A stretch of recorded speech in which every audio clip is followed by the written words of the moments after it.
این پیام اهمیت زیادی داره، برای اینکه شروع به یک پروسه صلحه و این خیلی مهمه که وقتی که یک لیدری به طرفدارانش دستور میده که اسلحه رو بذارن کنار و کار سیاسی بکنن، یعنی اینکه نهایت حسنیت رو داشته برای صلح و امیدوارم که به این حسنیت جواب داده بشه و جواب مناسب داده بشه. ترکیه برای اینکه در کشورش آرامش باشه و بعد بتونن در انتخابات رای بگیرن، برای شرایط باید بهتر بشه.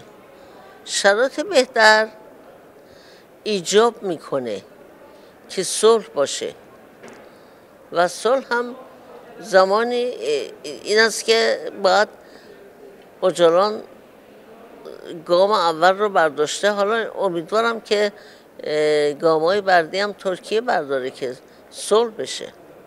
به نظر من حالا که اوجلان حسنیتش نشون داده، باید از ایزوله بودن بیاد بیرون و اجازه داشته باشن که باهاش حرف بزنن،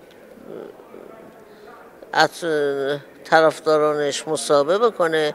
دیگه چرا هنوز در زندانه و ایزوله است؟